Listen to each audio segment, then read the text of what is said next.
कल एक होली के समारोह में मेरा जाना हुआ और मुंबई के वरिष्ठ उसमें काफ़ी सारे लोगों का आना हुआ था और सभी लोगों ने दबी जुबान में एक बात मुझे कहा। मुझे बड़ा दुख हुआ इस बात का कि वे लोग आज भी 2025 में इस बात का गुणगान कर रहे हैं और इस बात को दबी जुबान कह रहे थे कि सत्ता है इसलिए सब हो रहा है। स्वामी जी, ये सारा राजनीति का खेल है। और वो क्या कह रहे थे? वो कह रहे थे कि ये होली पर इस प्रकार का माहौल हमने तो पहले कभी नहीं देखा। अरे तो सनातनी भी तो पहले कभी नहीं उठ करके खड़ा हुआ था। आज सनातनी उठ करके अपने पर्व का सम्मान चाहता है, अपने आस्थाओं का सम्मान चाहता है, तो क्या गलत हो रहा है? और ये सारा होली के प्रोग्राम में हो रहा था। ये किसी जमात के प्रोग्राम में बात नहीं चल रही थी। एक होली के प्रोग्राम में सनातनी इंटेलेक्चुअल जिसे आप कहते हैं, वे लोग ये चर्चा कर रहे थे कि बहुत बुरा माहौल है देश के अंदर, तनावपूर्ण माहौल। अरे तनाव हम क्रिएट कर रखे थे। अरे हमने टुकड़े किए, जनगण मन पर हम नहीं खड़े हुए, वंदे मातरम हमने नहीं गाया, भारत माता की जय के नारे हमने नहीं लगाए। हाँ, क्या हो गया हमारे देश के सनातनी इंटेलेक्चुअल कहलाने वाले लोगों को और वर्ग को? वो आज भी इस स्थिति में नहीं आ पा रहे कि सच बोल दें। और यही कारण रहा कि भारत आज सिकुड़ करके इस स्थिति में आ गया है।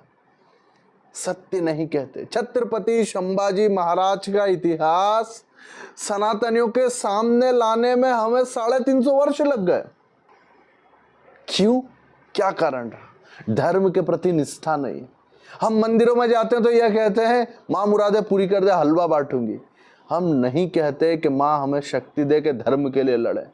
कोई नहीं कहता है मेरी गाड़ी नहीं आई, जॉब नहीं लगा, बच्चे की शादी नहीं। भिख मंगा बन के जाता है सनातनी, भीख मांगने मंदिरों के अंदर, धन्यवाद देने नहीं जाता कि भगवान तूने मैं भारत में पैदा किया और भारत में भी सनातन में पैदा किया और आनंद में जी रहे हैं, परमानंद में जी रहे हैं।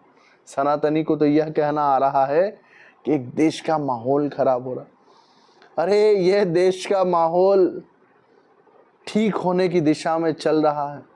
आज होली ऐसे उल्लास के साथ मनाई जा रही है कि कोई कंकर नहीं फेंक सकता। कोई फेंकेगा कंकर तो उसके ऊपर गिरेगा कानून का पहाड़ और होगी जेसीबी की उसके घर के सामने दहाड़, और फिर हो जाएगा वो कि वो कभी नहीं करेगा इस प्रकार के कार्य।